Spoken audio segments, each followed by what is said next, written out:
Hello, and welcome to ASMR Storytime.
Today, we're going to dive back into the red tent. We're going to be starting with part 2, chapter 5. I'm not sure how many chapters I'm going to read today, so we're just going to kind of go for it. Let's get started.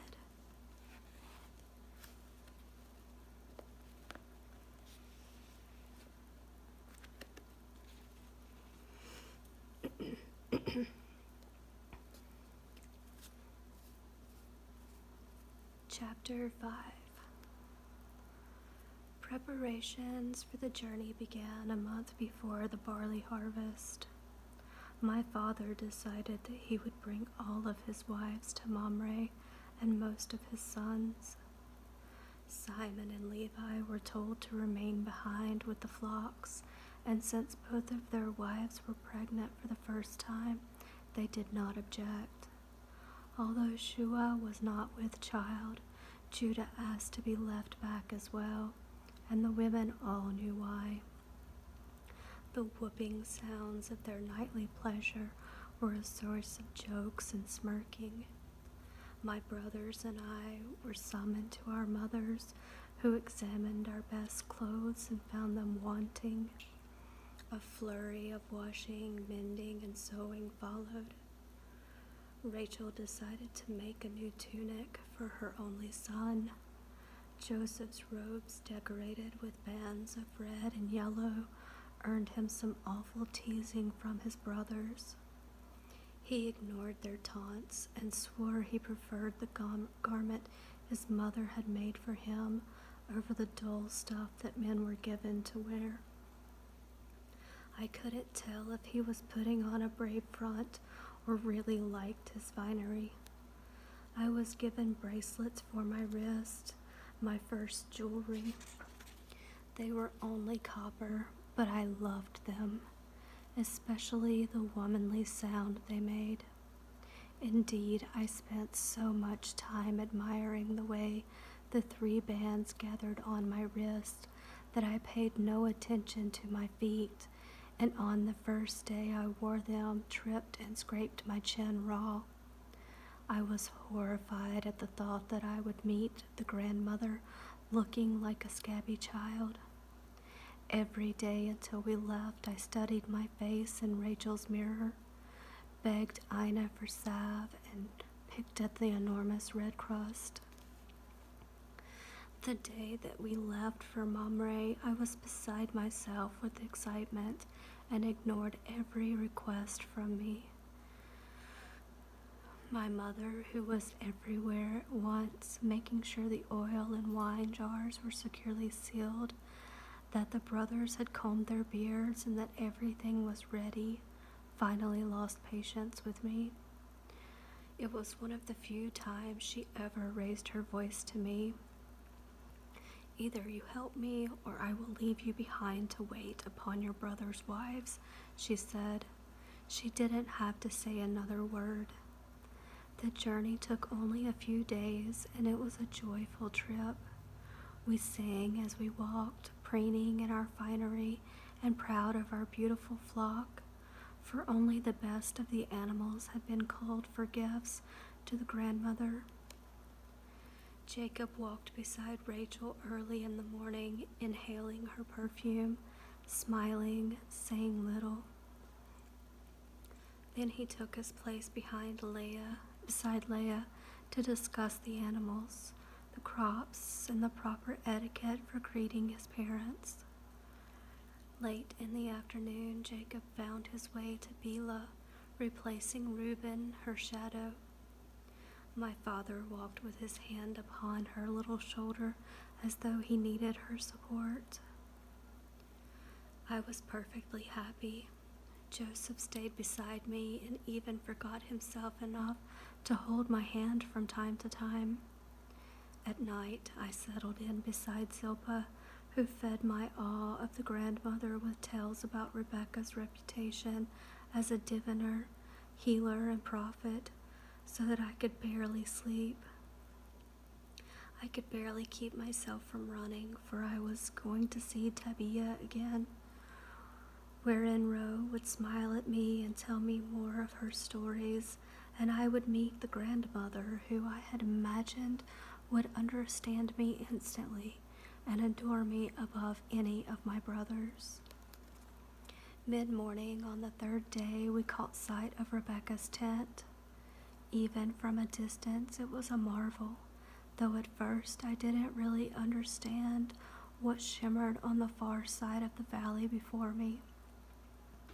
It was enormous, far bigger than any tent I had ever seen, and utterly unlike our dull goat-haired dwellings. This was an earthbound rainbow, red, yellow, and blue, billowing upon the high ground under the stand of great old trees whose branches implored a cloudless heaven. As we came closer, it became clear that this was less a home than a canopy, open on all sides to welcome travelers from every direction. Inside, we caught glimpses of vivid hangings in patterns that were both delicate and bold, with scenes of dancing women and flying fish, stars, crescents, suns, and birds. It was more beautiful than any handmade thing I had seen. When we could almost feel the shade of the sacred grove, the grandmother came into view. She did not come out to meet us, nor did she send any of her women out, but waited in the shade of the wonderful tent, arms crossed, watching. I could not take my eyes off of her. I do not remember my father's formal greeting or the ceremony to present my brothers one by one, and then the gifts, and finally my mother's and me. I saw only her, the grandmother, my grandmother. She was the oldest person I had ever seen. Her years proclaimed themselves in the deep furrows on her brow and around her mouth, but the beauty of youth still clung to her. She stood as erect as Reuben and nearly as tall. Her black eyes were clear and sharp, painted in the Egyptian style, a pattern of heavy black coal that made her appear all-seeing. Her robes were purple, the color of royalty and holiness and wealth. Her head covering was long and black, shot through with gold threads, providing the illusion of luxurious hair, which in fact only a few gray strands were left to her. Rebecca did not notice while I stared. The eyes of the grandmother were fixed upon the son she had not seen since he was a smooth-cheeked boy, now a man with grown sons and a grandfather. She showed no emotion as Jacob presented his children, his wives, and the gifts he had brought. She nodded, accepting everything, saying nothing. I thought she was magnificent, aloof as a queen, but I saw my mother's mouth purse in displeasure. She had anticipated a show of maternal love for the favored son. I could not see my father's face to measure his reaction. After the official welcome, the grandmother turned away from us and we were taken to the west side of the hill to set up our tents and prepare for the evening meal. That's where I learned that Tabia had not yet arrived, and that Werinro had been sent to Tyre to trade for the rare purple dye that the grandmother favored. No men lived at the grove. Rebecca was attended by 10 women who also saw to the pilgrims who came seeking advice and prophecy from her they called oracle. When I asked about my father's father, one of the grandmother's attendants told me that Isaac dwelt a short distance away in the village of Arba in a snug hut that was kinder than an open tent to his old bones. "He will come for the meal tonight," said the woman whose only name was Deborah. The grandmother called all of her acolytes Deborah in honor of the woman who had been her childhood nurse and lifelong retainer, and whose bones lay buried beneath the trees of Mamre. The grandmother's women spoke in shy whispers and dressed in the same plain white tunic. They were uniformly kind but distant, and I quickly stopped trying to see them as individuals and began to think of them all as the Deborahs. The afternoon passed quickly in preparation for the evening meal. Just as the first bread was coming off the fire, word came that Isaac had arrived. I raced around to watch my grandfather approach the grove. Rebecca came to watch too, and she raised her hand in a brief greeting. My father walked out to greet him, his step growing faster and faster until he was actually running toward his father. Isaac did not respond to his wife's salute or his son's excitement. He continued, seemingly serene in his cushioned seat upon a donkey, being led by a woman wearing the white robes of my grandmother's entourage, though this one wore a veil that covered everything but her eyes. It was only when he came close that I saw that my grandfather was blind, his eyes closed in a tight squint that soured the whole of his face into a permanent scowl.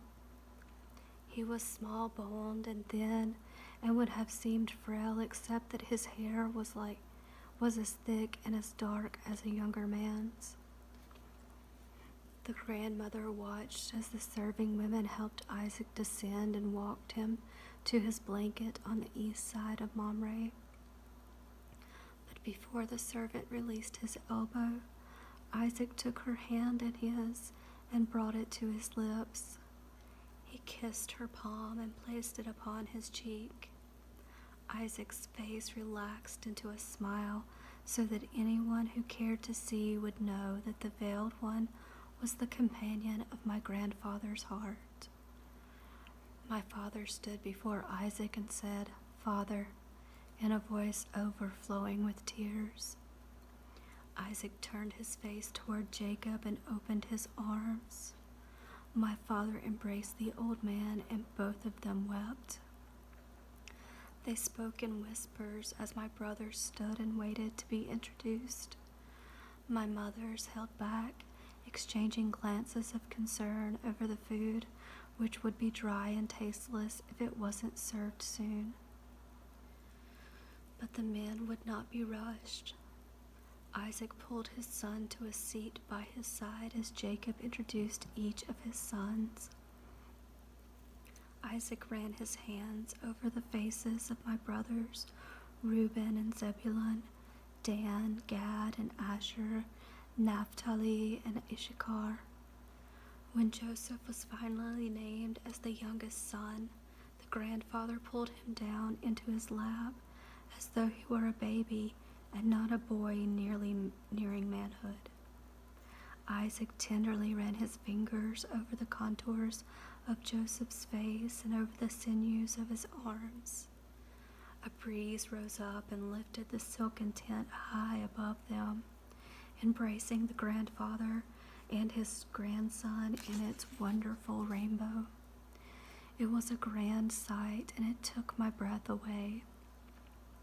And that is precisely when Rebecca, who had kept her distance until then, finally broke her majestic silence.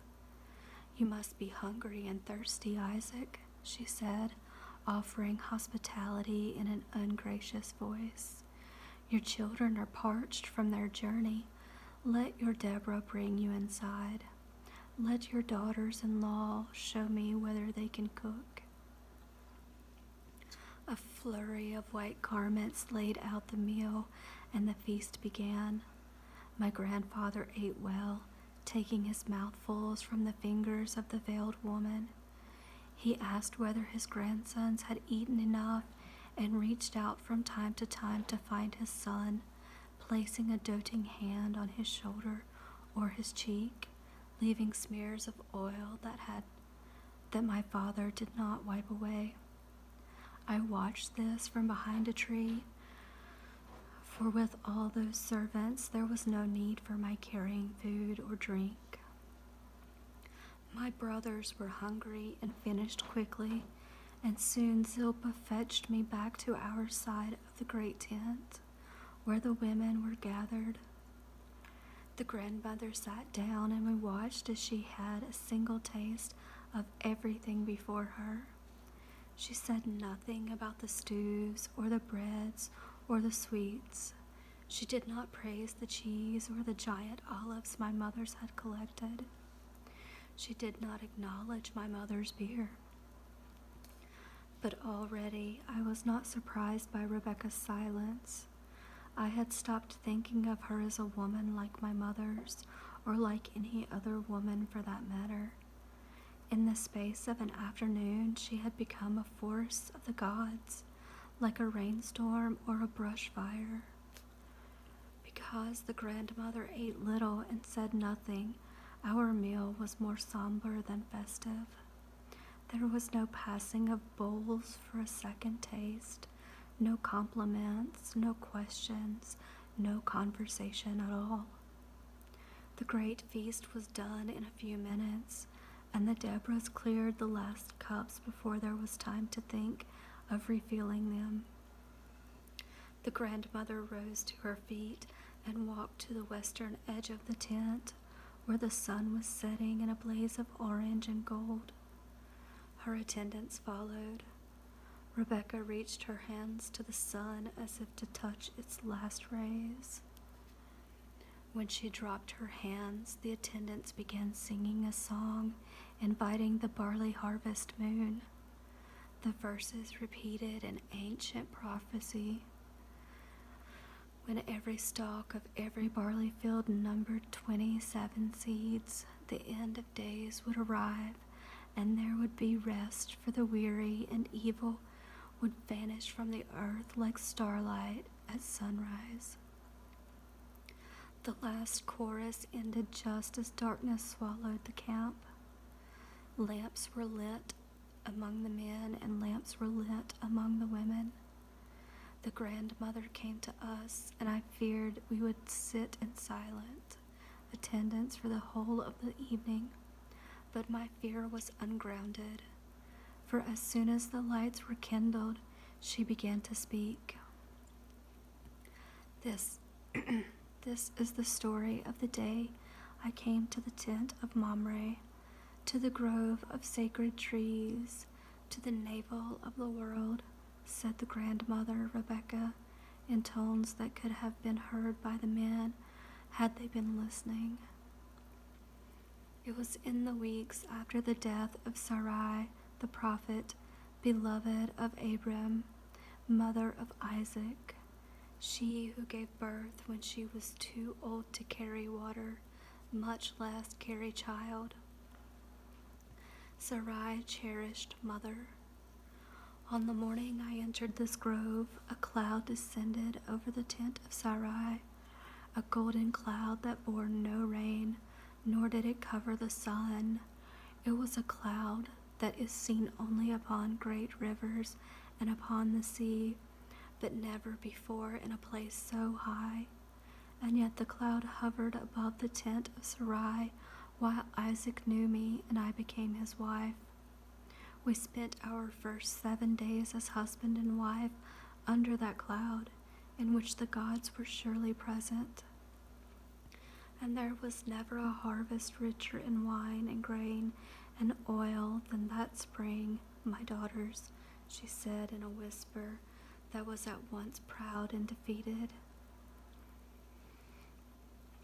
Ah, but for me, so many daughters born dead, so many sons dead in the womb. Only 2 survived. Who can explain this mystery? The grandmother fell silent, and her dark mood covered her listeners, and our shoulders sagged. Even I, who had lost no children, felt a mother's bereavement. After a moment, my grandmother rose and pointed to Leah that she should follow her into an inner chamber of the great tent, where the lamps were lit with scented oil and the tapestries glowed. The rest of us sat for a while before we realized that we had been dismissed. My mother's interview with the grandmother went on late into the night. First, Rebecca took a long look at her daughter-in-law, betraying her short-sightedness by getting very close and peering into her face. Then she began the close interrogation into every detail of Leah's life. Why did they not put you out to die at birth with eyes such as yours? What is your mother's burial place? How do you prepare wool for dyeing? Where did you learn to make that beer? What kind of father is Jacob, my son? Which of your sons is your favorite? Which of your sons do you fear? How many lambs does my son sacrifice to El at the spring festival?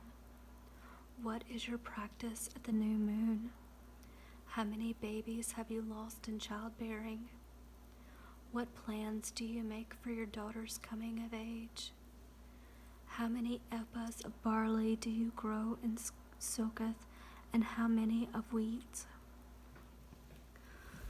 My mother could not even remember all of the questions put to her that night, but she answered them fully and without taking her eyes from the grandmother's face. This startles the older woman, who was used to unnerving people, but Leah was not cowed. The two of them glared at each other. Finally, when grandmother could think of nothing else to ask, she nodded and made a wordless sound, a grunt of grudging approval. Very well, Leah, mother of many sons. Very well. With a wave of her hand, my mother was sent away. She found her way to her blanket and fell asleep, exhausted. Over the next 2 days, my aunties were called to the grandmother's inner chamber, one by one. Rachel was greeted with kisses and caresses. Girlish laughter rang out as the two of them passed an afternoon together. The grandmother patted my lovely aunt's cheeks and gently pinched her arms. Rebecca, who had been the beauty of her generation, took out her makeup box, a large black lacquered thing with many compartments, each one filled with a potion of unguent perfume or paint. Rachel left the grandmother's presence smiling and smelling of lotus oil, her eyelids green and her eyes ringed with the shiny black coal that made her look formidable instead of merely beautiful. When Zilpah was sent for, my auntie fell upon her face before the grandmother and was rewarded with a short poem about the great Asherah, consort of El and goddess of the sea. The grandmother looked briefly into Zilpah's face, closed her black eyes, and foretold the time and place of my aunt's death. This news, which she never revealed to a soul, did not disturb Zilpah. If anything, it gave her a kind of peace that lasted the rest of her life. From that day forward, Zilpah smiled while she worked at the loom, not a wistful little grin at all, but a big, tooth-showing smile, as though she were remembering a good joke. Bila dreaded her interview with the grandmother and stumbled as she approached the old woman. The grandmother frowned and sighed while Bila kept her eyes on her hands. The silence grew heavy, and after a short time, Rebecca turned and walked out, leaving Bila alone with the beautiful tapestries that seemed to mock her. These meetings meant little to me. For 3 days my eyes were on the horizon, watching for Tabia. She finally arrived on the day of the festival itself, with Eshua and his first wife, Adith. The sight of my best friend was more than I could stand, and I ran to her. She threw her arms around me. When we stood apart, I saw how much she had changed in the few months we had spent apart. She was taller than I by a good half a head, and there was no need to pull her garments tightly against her chest to see her breasts. But when I saw the belt that declared her a woman, my mouth dropped. She had entered the red tent. She was no longer a child, but a woman. I felt my cheeks grow warm with envy as hers grew pink with pride. I had 1,000 questions to ask her about what it was like and about her ceremony and whether the world was a different place now that her place in it was different. But I had no time to ask my cousin anything. The grandmother had already taken note of Tabia's apron and approached my coin-covered aunt. Within a few moments, she was screaming at Edith with fury, I thought reserved for gods who had thunder and lightning in their disposal. Rebecca's anger was terrible. You mean to tell me that her blood was wasted? You shut her up alone like some animal? Edith cringed and made as if to answer when the grandmother raised her fists. Don't dare to defend yourself, you ignorant nothing, she hissed. You baboon. I told you what to do and you disobeyed me, and now there is nothing to be done. The best of his girls, the only one of his seed with even a trace of intelligence or feeling, and you treated her like a pah. Rebecca spit at her daughter-in-law's feet. I have no words for this abomination. Her voice grew icy and hushed. Enough. You are not fit to be in my tent. Get out of here. Be cursed and leave this place and never let me see you again. The grandmother drew herself up to her full height and slapped Edith with all her strength. The poor woman crumbled to the ground, whimpering in fear that a spell had been cast on her. The men who had rushed over to discover the reason for the grandmother's displeasure recoiled at the sight of the oracle's curse and quickly turned away from what was clearly women's business. Edith crawled away, but now Tabia was on the ground at Rebecca's feet, sobbing, No, no, no. My cousin's face had turned ashen, and her eyes were wide with terror. Take my name and call me Deborah too. Make me the least of your servants, but do not banish me. Oh, please, grandmother, please, I beg you, I beg you. But Rebecca did not look at the creature suffering at her feet. She did not see Tabia tear at her face until there were bloody streaks down her cheeks.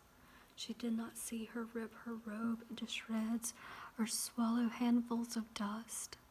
The grandmother turned and walked away from the death throes of Tabia's hope, wrapping her cloak tightly around her body as if to protect herself against the misery before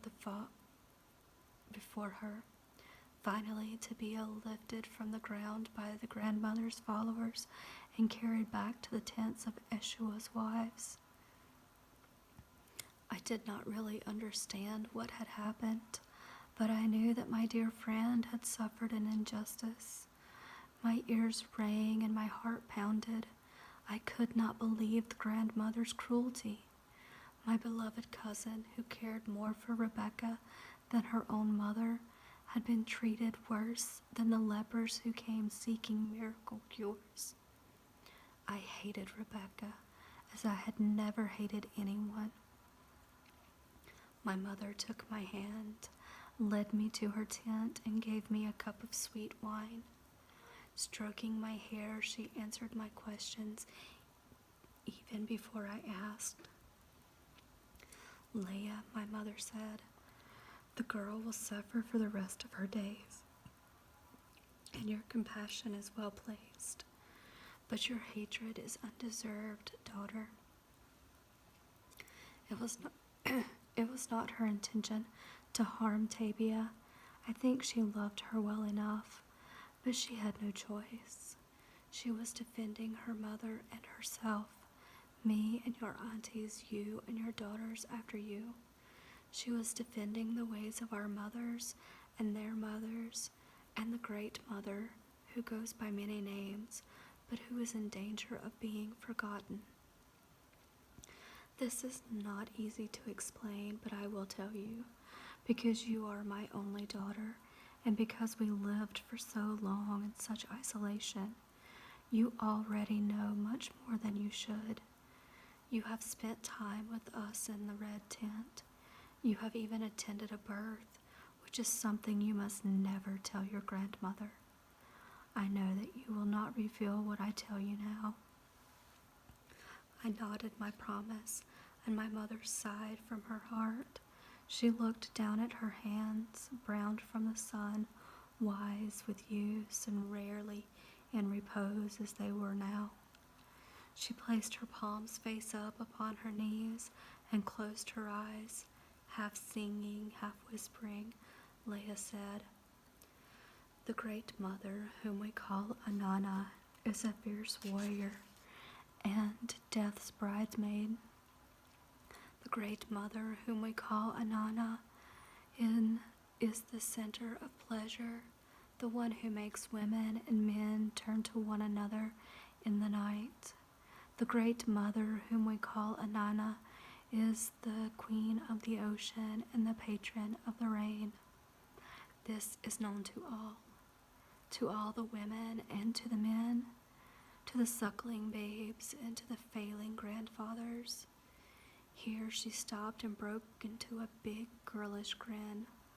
"Silpa would be so amused at the sight of me speaking legend," she said,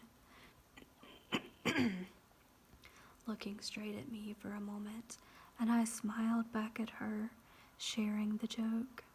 But after a moment my mother resumed her formal pose and continued, "The great mother, whom we call Anana, gave a gift to women that is not known among men, and this is the secret of blood. The flow of the dark of the moon, the healing blood of the moon's birth. To men, this is flux and distemper, bother and pain. They imagine we suffer and consider themselves lucky. We do not disabuse them. In the red tent, the truth is known. In the red tent, where days pass like a gentle stream, as the gift of Ainana courses through us, cleansing the body of last month's death, preparing the body to receive the new month's life. Women give thanks for repose and restoration, for the knowledge that life comes from between our legs, and that life costs blood."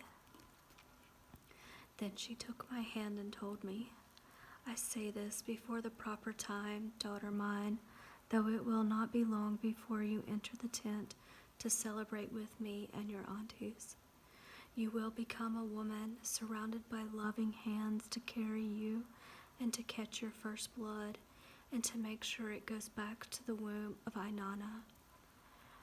In the dust that is formed the first man and the first woman, the dust that was mixed with their moon blood.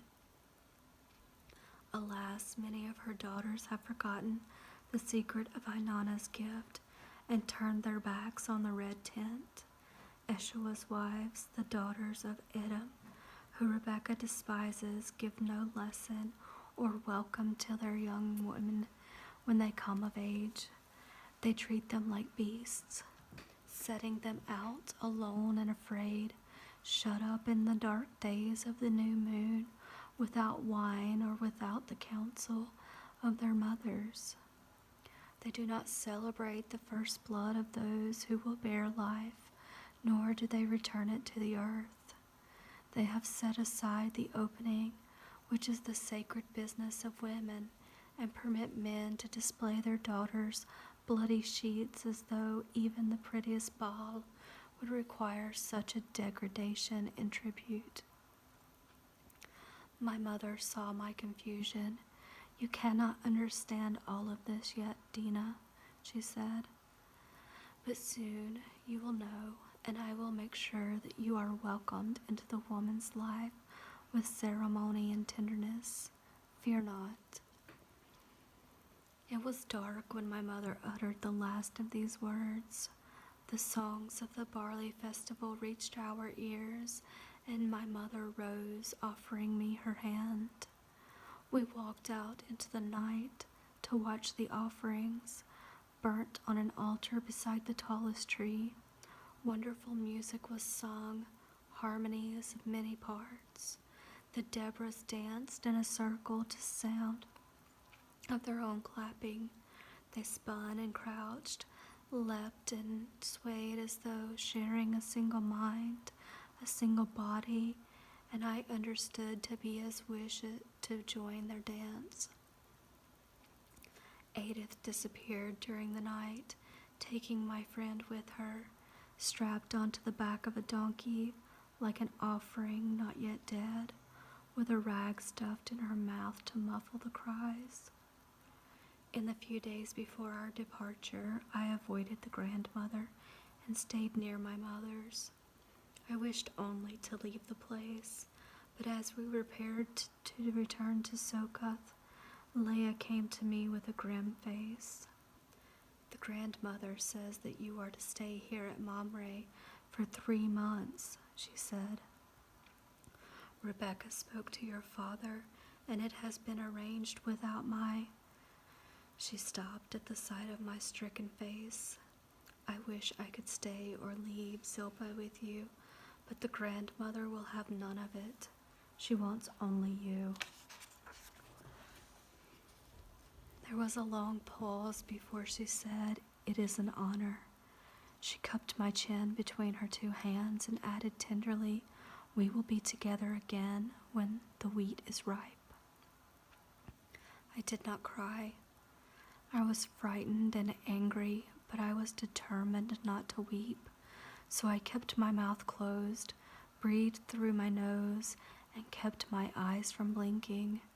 That was how I survived as I watched my mother's form grow smaller and smaller and then disappear into the horizon. I had never imagined the loneliness of being without her or my aunts and even one of my brothers. I felt like a baby left outside to die, but I did not cry. I turned back to the Deborahs who watched me anxiously, but I did not cry.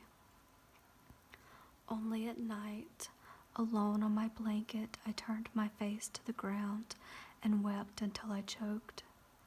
Every morning I arose, groggy and confused, until I remembered that I was alone in my grandmother's tent. My memories from those months in Mamre seemed pale and scattered. When I returned to my mother's, they were disappointed that I could not say more of wonders I had seen or secrets I had learned. It was as though I had walked through a cave filled with jewels and picked up only a handful of gray pebbles. This is what I do remember. I remember that once in every 7 days, the grandmother made a great show of baking. The rest of the week she did not soil her hands with the work of women, much less the kneading and handing of dough. But on the 7th day she took flour and water and honey, turned them and shaped them, and sacrificed a corner from a 3-sided cake. "For the Queen of Heaven," she whispered to the dough before consigning it to a flame. I doubted that the queen would much care for the dry, tasteless things Rebecca offered. "Aren't they good?" she demanded when they came out of the oven. I nodded dutifully, washing my portion down with water, which was all I was given to drink. Luckily, her servants were far better bakers, and their cakes were sweet and moist enough for any queen. Still, when my grandmother whispered over her small domestic offering, It was the only time I saw her smile with her eyes. It was my job to go to Rebecca early in the morning to assist her morning ablutions and preparations for the pilgrims who arrived at the grove daily. I carried her elaborate cosmetic box, which contained different scents for forehead, wrists, armpits, and ankles, a potion for the skin beneath the eyes, and a sour-smelling concoction for the throat. After the perfumes and creams, she began the careful application of a color to lips, eyes, and cheeks. She said that the most important beauty treatment of all was the smell of sweets, and her breath was always scented with mint, which she chewed morning and night. The grandmother seemed to burn with some kind of fire. She ate little and rarely sat down. She looked down upon anyone who required rest.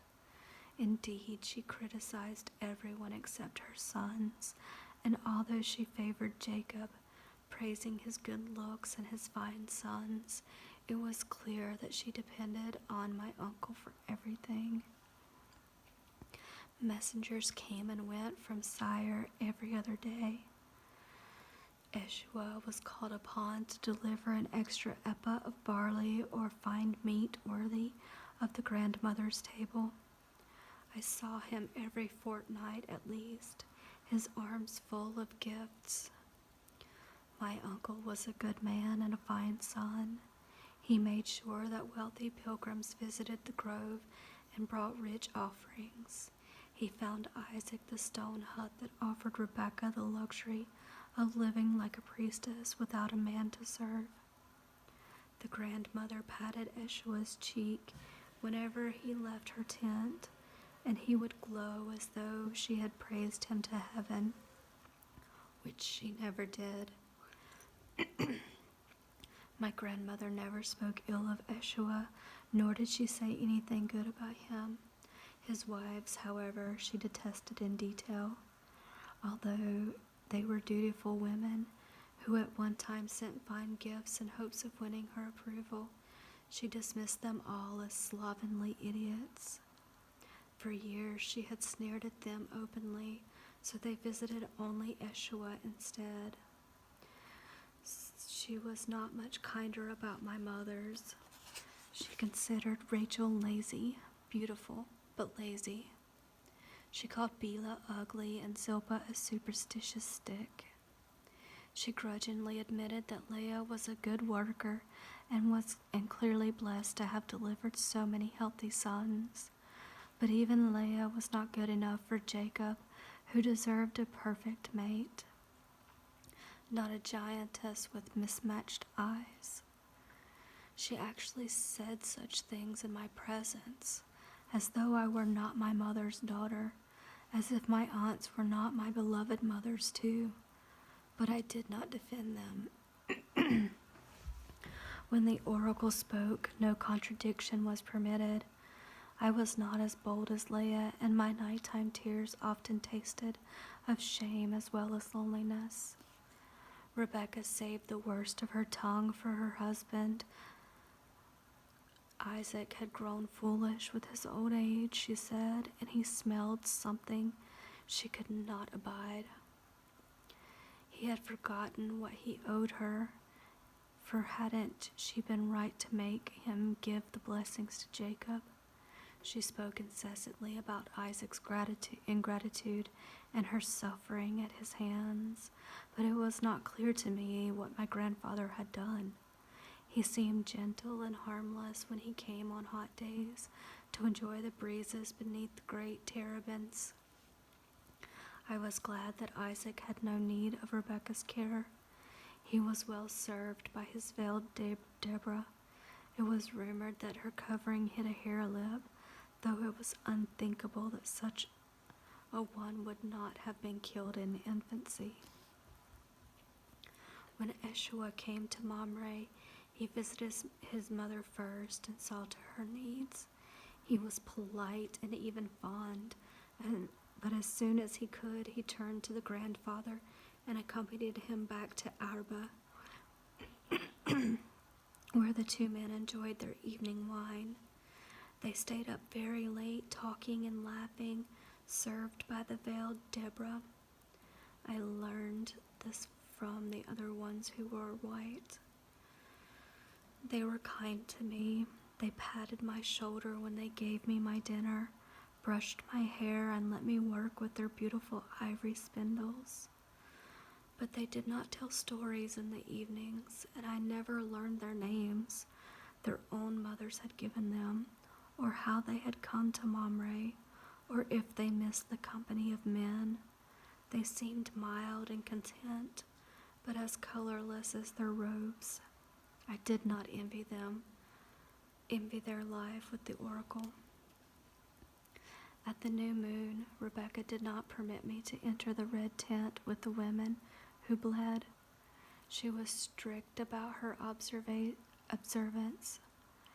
She, who was past childbearing, did not enter, nor could I, who was still unripe. One of the other Deborahs stayed outside with us as well.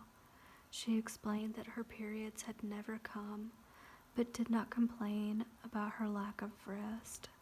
She and I cooked and served the celebrants, whose quiet laughter made me long for my mother's tent.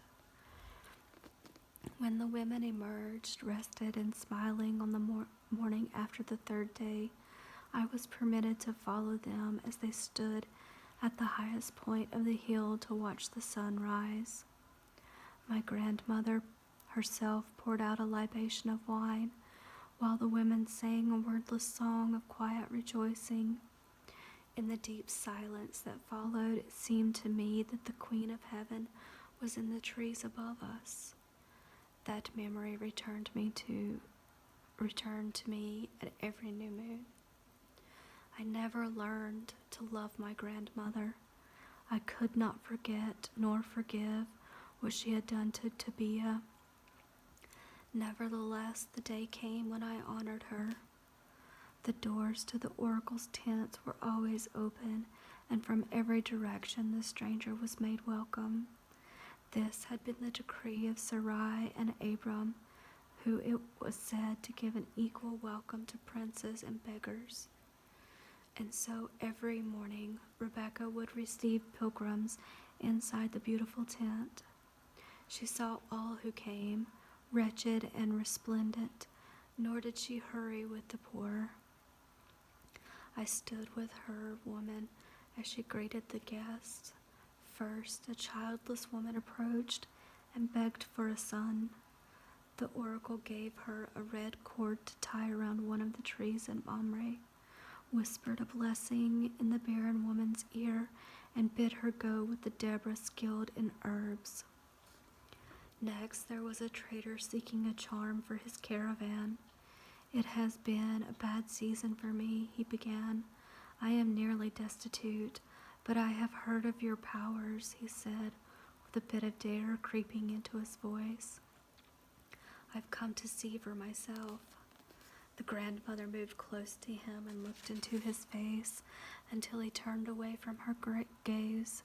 "You must make restitution," she said in a way that sounded like a warning.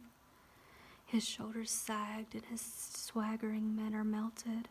"I don't have the goods to make restitution, grandmother," he said. "There is no other way," said the oracle in a loud, formal voice.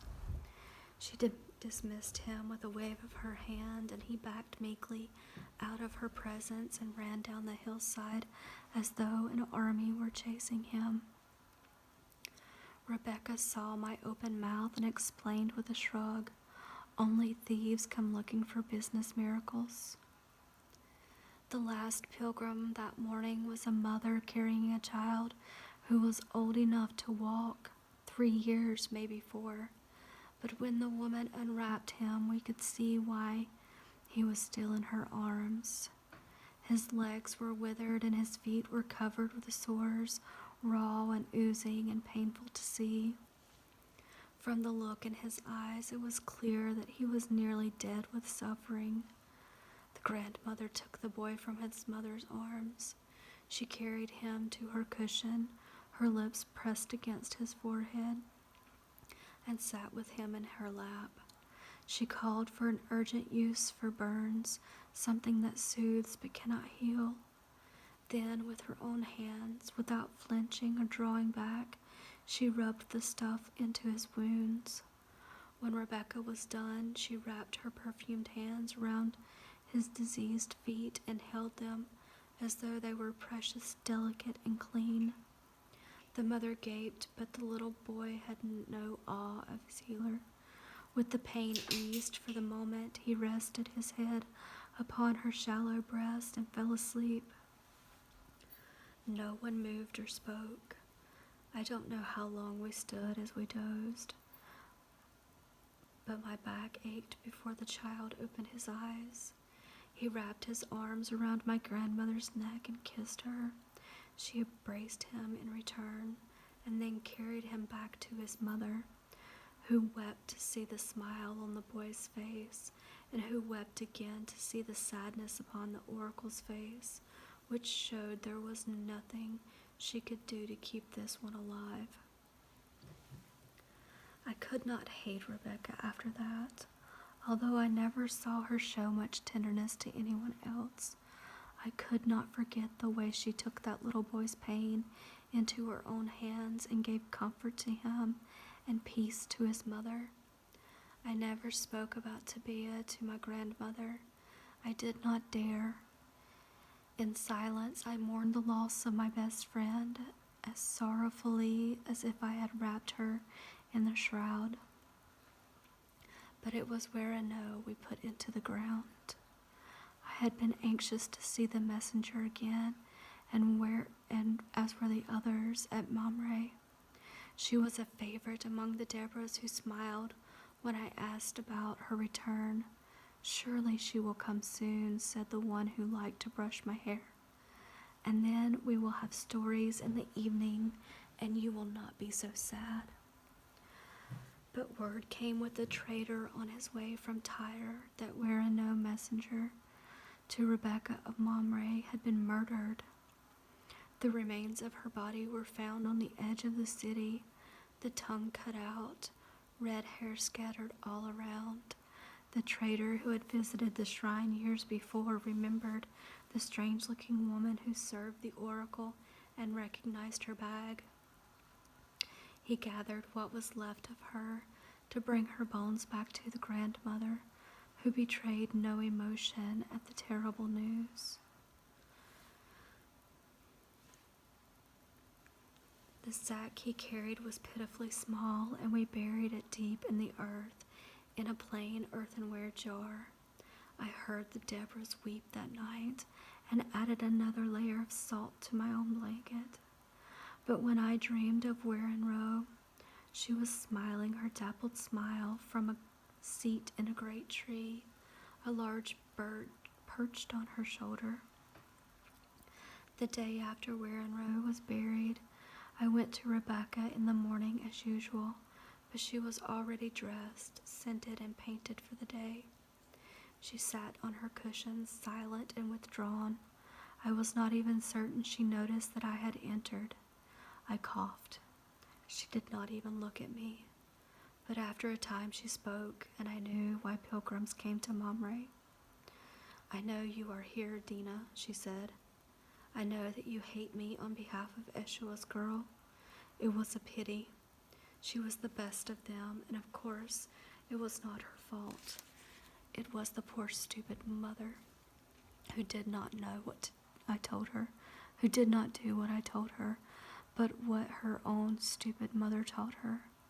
I should have taken her as a baby. The girl had no chance." My grandmother said this without looking at me, as though she were airing her own thoughts, but then she turned her eyes upon me and fixed me in her gaze. "You are safe from that fate," she said. "Your mother will not let you turn your maidenhood into a prize. She will not permit your blood to be anything but an offering into the womb of the Great Mother. You are safe in that way." Some other unhappiness awaits you, though, she said, peering at me, intently trying to discern my future. Something I cannot fathom, just as I could not foresee the end of Warenrow. Perhaps your sorrow will be nothing worse than a lost baby or two, or maybe an early widowhood, for your life will be very long, but there's no use in frightening children with the price of life.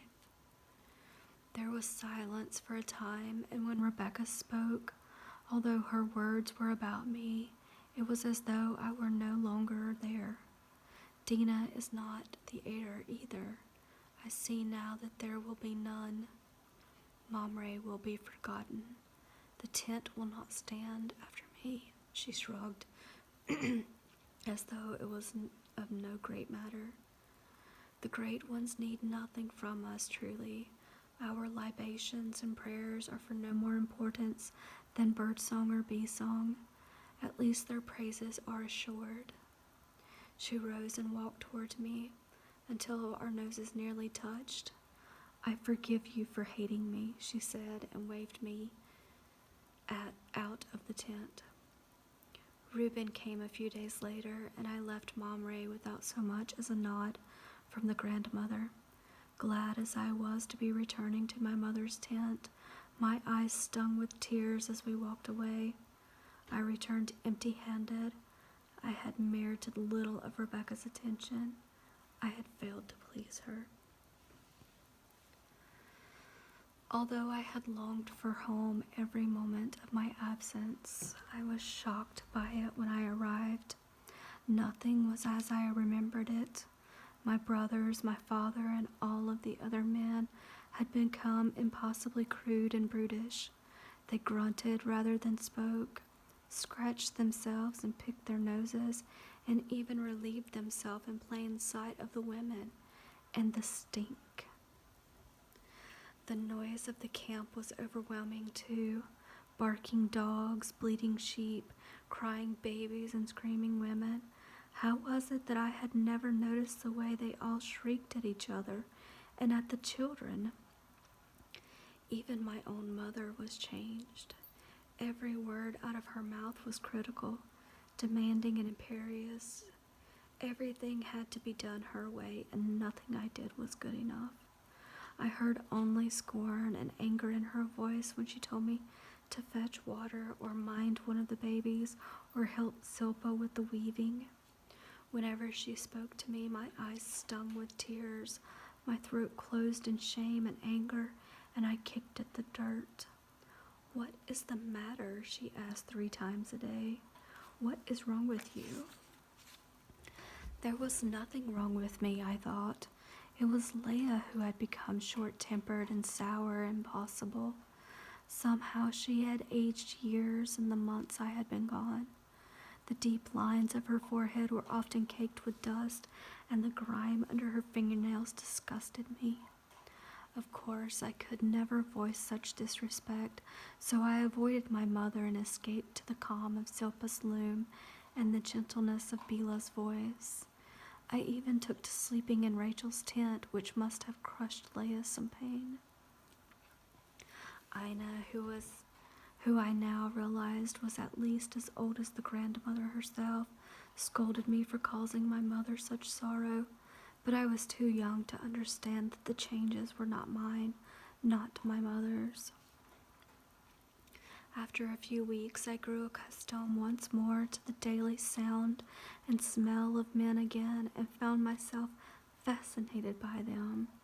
I stared at the tiny buds on the baby boys who ran around naked, and I spied upon mating dogs. I tossed and turned on my blanket, and I let my hands wander over my chest and between my legs, and wondered. One night, Ina caught me by the side of Judah's tent, where he and Shua were making another baby. The midwife grabbed my ear and led me away. "It won't be long now, my girl," she said, with a leer.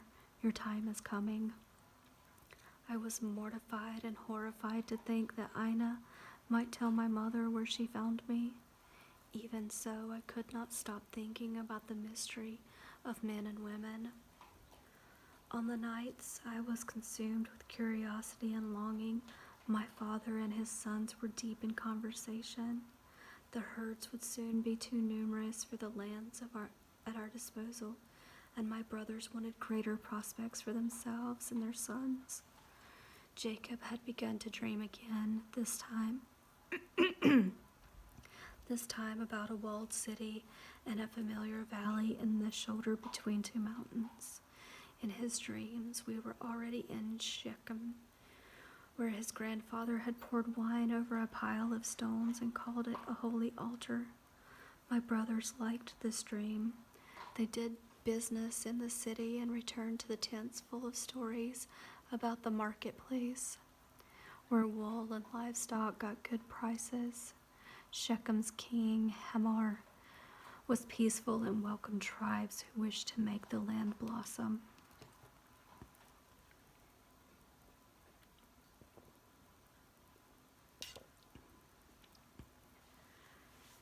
Simon and Levi spoke to Hamar's advisors in my father's name and returned to Jacob, all puffed up with themselves over their agreement for a good-sized parcel of land with a well on it.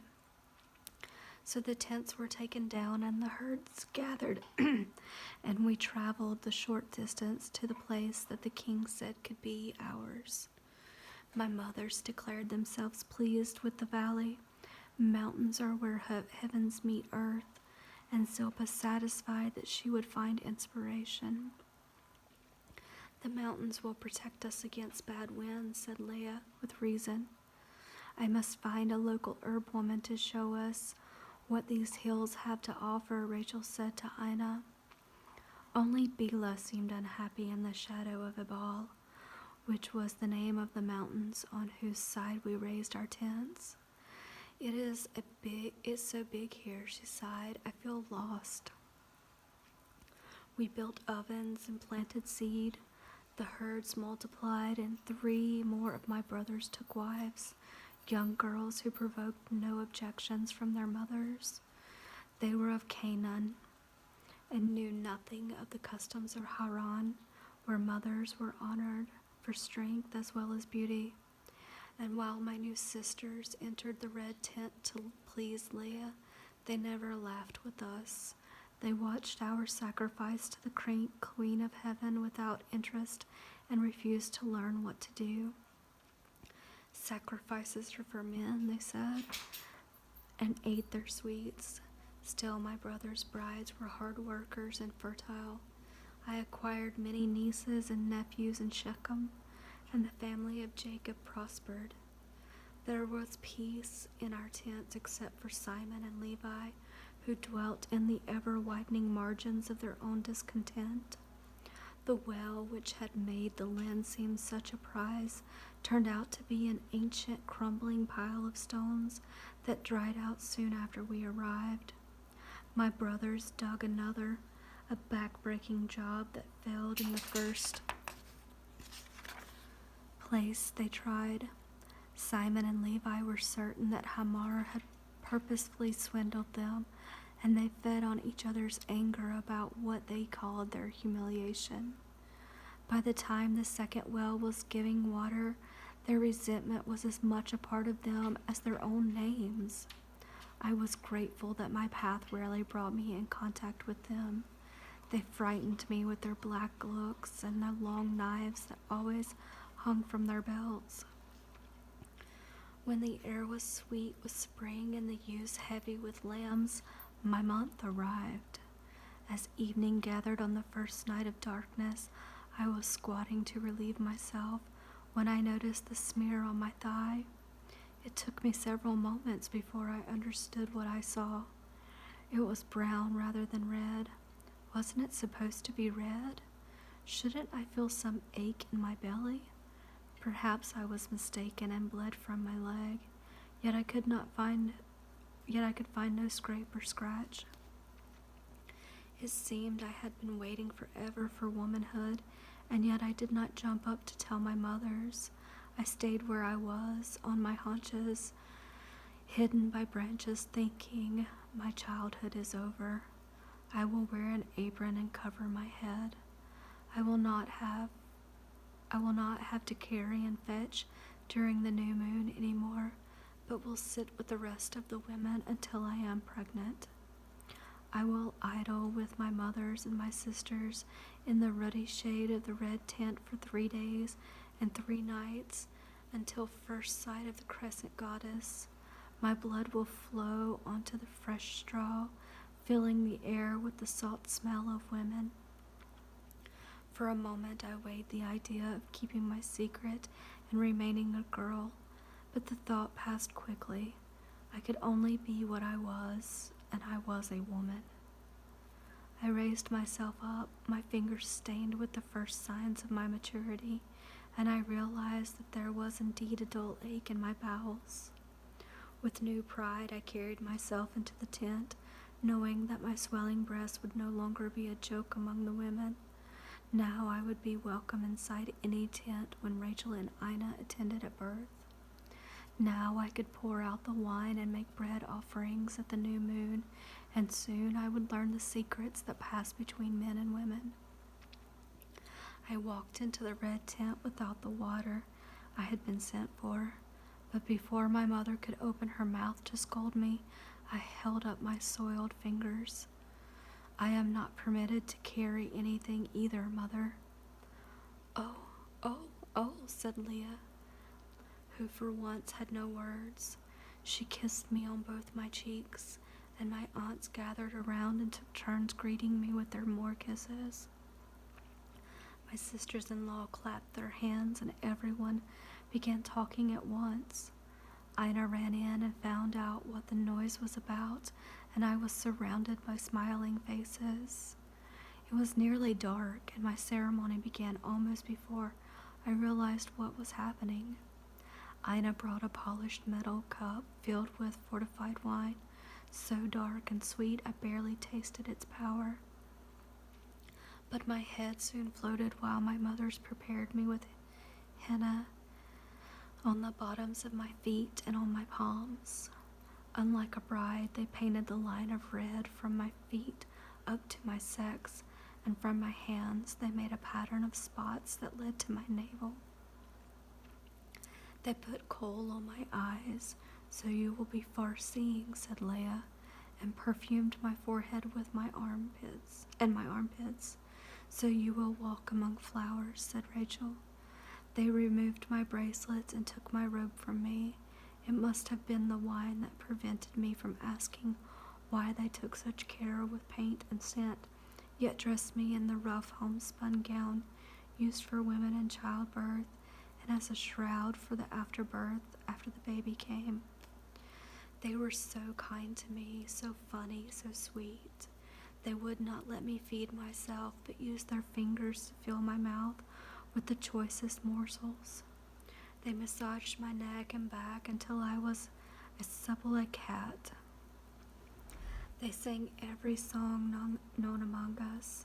My mother kept my wine cup filled and brought it to my lips so often that soon I found it difficult to speak, and the voices around me melted into a loud, happy hum. Zebulun's wife, Ahava, danced with her pregnant belly to the clapping of hands. I laughed until my side ached. I smiled until my face hurt. It was good to be a woman. Then Rachel brought out the teraphim, and everyone fell silent. The household gods had remained hidden until that moment. Although I had been a little girl when I had seen them last, I remembered them like old friends. The pregnant mother, the goddess wearing snakes in her hair, the one that was both male and female, the stern little lamb. Rachel laid them out carefully and chose the goddess wearing the shapes of the grinning frog. Her wide mouth held her own eggs for safekeeping, while her legs were splayed in a dagger-shaped triangle, ready to lay 1,000 more. Rachel rubbed the obsidian figure with oil until the creature gleamed and dripped in the light of the lamps. I stared at the frog's silly face and giggled, but no one laughed with me. In the next moment, I found myself outside with my mother and my aunts. We were in the wheat patch in the heart of the garden, a hidden place where grain dedicated to sacrifice was grown. The soil had been tilled in preparation for planting after the moon's return, and I was naked, lying face down on the cool soil. I shivered. My mother put my cheek to the ground and loosened my hair around me.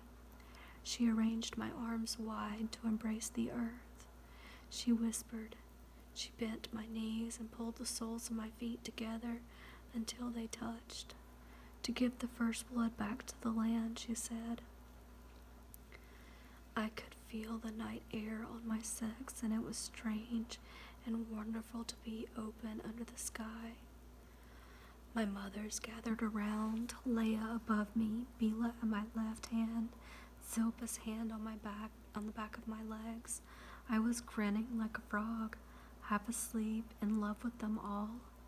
Rachel's voice behind me broke the silence.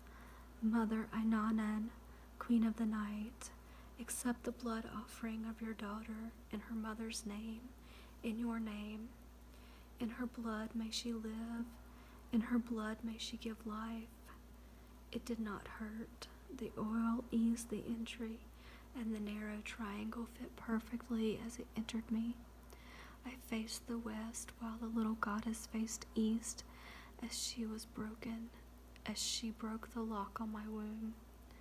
When I cried out, it was not so much pain, but surprise and perhaps even pleasure, for it seemed to me that the queen herself was lying on top of me, with Dumuzi, her consort, beneath me.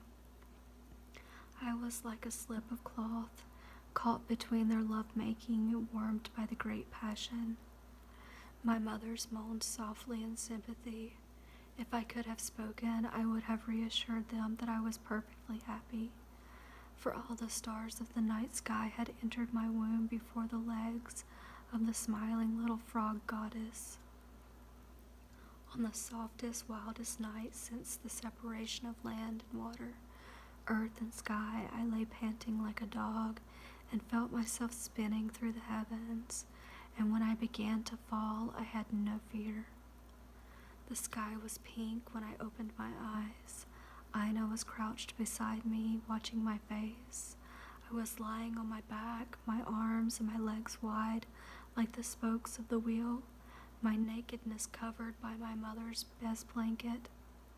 The midwife helped me to my feet and led me back to a soft corner in the red tent, where the other women still slept. Did you dream? She asked me. When I nodded that I had, she drew close and said, what shape did she take? Oddly, I knew what she wanted to know, but I didn't know what to call the creature that had smiled at me. I had never seen anything like her huge, black, and toothy grin, skin like leather. I tried to describe the animals to Aina, who seemed puzzled. Then she asked, was she in the water? I said yes, and Aina smiled. I told you that water was your destiny. That is a very old one. Taret, an Egyptian goddess who lives in the river and laughs with a great mouth. She gives mothers their milk and protects all children. My old friend kissed my cheek and then pinched me gently. That is all I know of Taret, but in all my years I never knew a woman who dreamed of her. It must be a sign of luck, little one. Now sleep. My eyes did not open until evening, and I dreamed all day about a gold moon growing between my legs. And in the morning I was given the honor of being the first one outside to greet the first daylight of the new moon. When Leia went to tell Jacob that his daughter had come of age, she found that he already knew. Enbu had spoken of it to Levi, who whispered to his father of abominations. The Canaanite women had been shocked by the ritual that had brought me into the ancient covenant of earth, blood, and the sky. Enbu's family knew nothing of ceremony for opening the womb. Indeed, she married my brother. Her mother had run into the tent to snatch the blood-stained blanket of her wedding night, just in case Jacob, who had paid the full price, wanted proof of her virginity, as though my father would wish to look upon a woman's blood. But now Enbu had told Levi of the sacrifice of the garden, or at least what she guessed of it, and he went to our father Jacob. Men knew nothing of the red tent or its ceremonies or sacrifices. Jacob was not pleased to learn of them. His wives fulfilled their obligations to him and to his God. He had no quarrels with them or their goddesses, but he could no longer pretend that Laban's teraphim were not in his house, and he could not abide the presence of gods he had forsworn. So Jacob called Rachel before him and ordered her to bring the household gods she had taken from Laban. He took them all to an unknown place and shattered them one by one with a rock. Then he buried them in secret so no one could pour libations over them. Ahava miscarried the next week, which Zilpah called a punishment and a portent of worse to come. Leah was not so concerned about the teraphim. They were hidden in a basket for years, and that did us no harm. The problem is with the wives of my sons, who do not follow our ways. We must teach them better. We must make them our own daughters. And so my mother took Aviah into her heart and Judah's Shua. In the following year, she also tried to teach Issachar's bride, Hesiah, and Gad's Orit, but they could not abandon their own mother's ways. Enbu's treason left a deep breach in its wake and a division that never healed. The wives of Levi and Simon never came to the red tent again, but stayed under their own roofs at the new moon and kept their daughters with them. And Jacob began to frown at the red tent. With every new moon, I took my place in the red tent and learned from my mothers how to keep my feet from touching the bare earth and how to sit comfortably on a rag over straw. My days took shape in relation to the waxing and waning of the moon.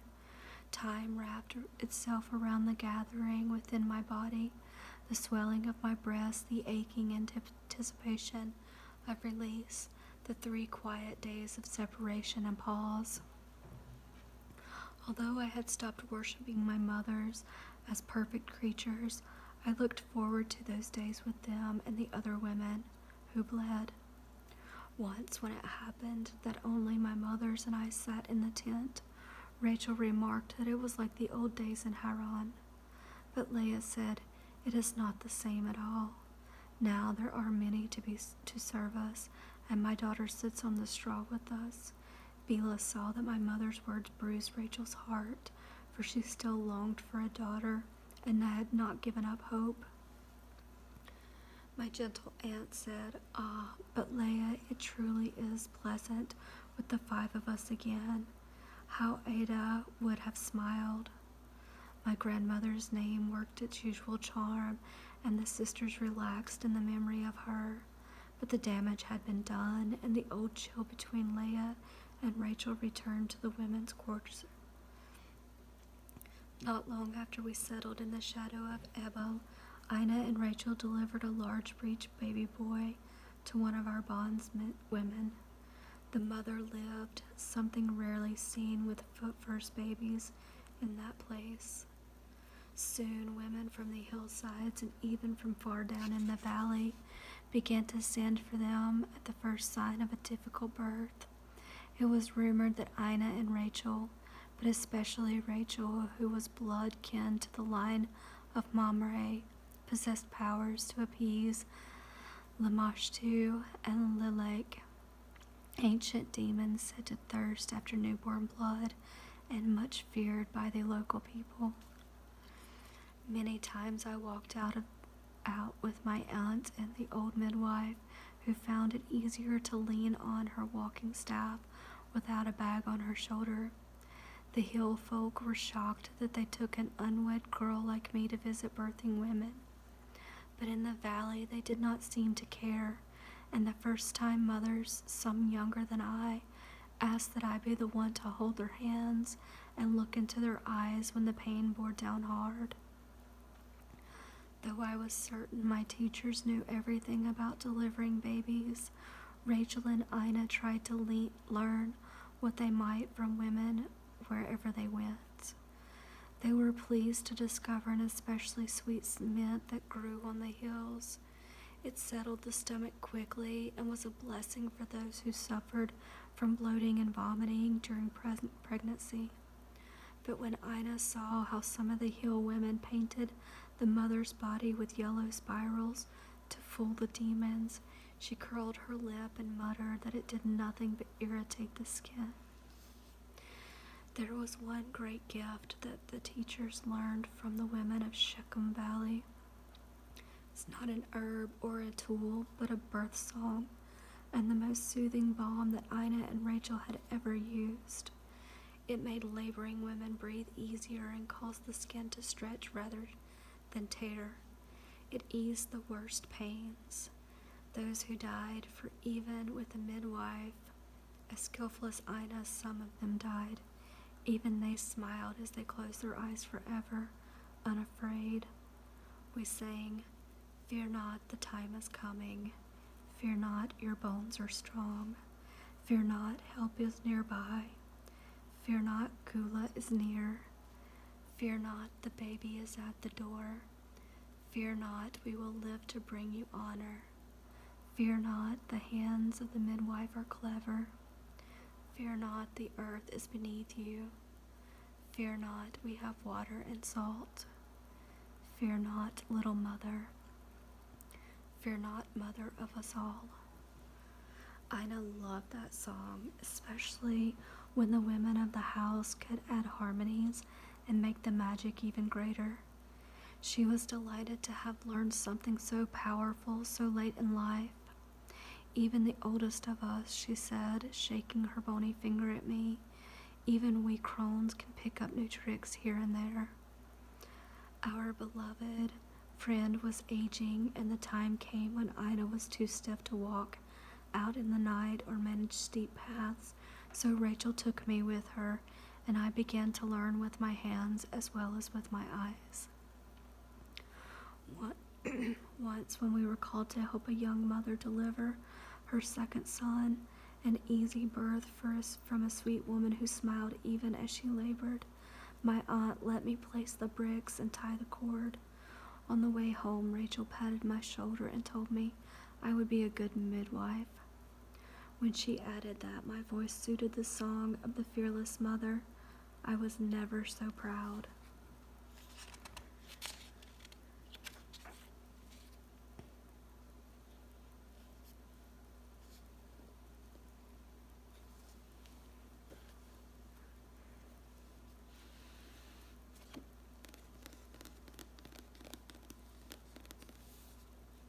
I hope you're enjoying the story.